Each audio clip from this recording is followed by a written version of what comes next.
Hello အားလုံးပဲမင်္ဂလာပါခင်ဗျကျွန်တော်ရဲ့ The United Voice Channel ကနေပြီးတော့ပြန်လည်ကြိုဆိုလိုက်ပါတယ်ဒီနေ့မှာတော့ United ပရိသတ်တွေအတွက်အတော်လေးကိုစိတ်ဝင်စားစရာကောင်းတဲ့သတင်းတစ်ပုဒ်ကိုတင်ဆက်ပေးသွားချင်ပါတယ်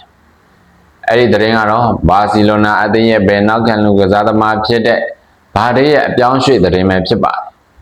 စပိန်ခြေစိုက်စပေါ့သတင်းဌာနရဲ့ဖော်ပြချက်အရ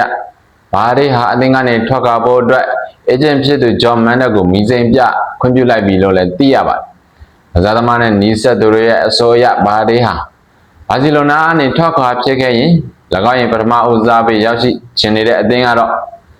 မန်ချက်စတာယူနိုက်တက်အသင်းပဲဖြစ်ပါတယ်။ဘာစီလိုနာအသင်းဘက်ကလည်း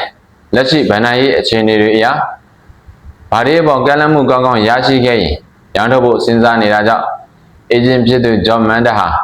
United နဲ့ဆက်သွယ်မှုတွေစတင်ပြုလုပ်နေပြီလည်းဖြစ်ပါတယ်။ United အသင်းမှာလက်ရှိဘယ်နောက်ခံလူနေရာဟာတော်တော်လေးကိုပြဿနာရှိတဲ့အခြေအနေဖြစ်နေပါတယ်။ဘာဒေးဟာအသက်ကလည်းငယ်ပြီးတော့တိုက်စစ်လိုက်ပါနိုင်စွမ်းလည်းအလွန်ကောင်းမွန်တဲ့ကစားသမားတစ်ဦးဖြစ်တဲ့အတွက်ကြောင့် United အနေနဲ့ဘယ်နောက်ခံလူနေရာအတွက်ရေရှည်ရင်းနှီးမြှုပ်နှံမှုတစ်ခုဖြစ်လာနိုင်ပါတယ်။ဒါပေမဲ့လည်းဒီအပြောင်းရွှေ့ဖြစ်မြောက်ဖို့အတွက်ဘာစီလိုနာဘက်ကတောင်းဆိုမဲ့ပြောင်းရွှေ့ခြင်းနဲ့United သုံးနိုင်မဲ့ဘတ်ဂျက်အခြေအနေပေါ်မှာလည်းအများကြီးကိုမူတည်နေဦးမှာပါပရိသတ်တို့ရောဘာစီလိုနာဘယ်နောက်ခံလူကစားသမားဖြစ်တဲ့ဘာဒေးကို United မှာမြင်ချင်ကြလားဗျဘာဒေးဟာ United ရဲ့ဘယ်နောက်ခံလူနေရာကိုဖြည့်ဆည်းပေးနိုင်မယ်လို့ထင်ကြလားဗျကိုယ့်ရဲ့အမြင်လေးကို comment မှာဝင်ရောက်ဆွေးနွေးပေးသွားကြပါဦးခင်ဗျာ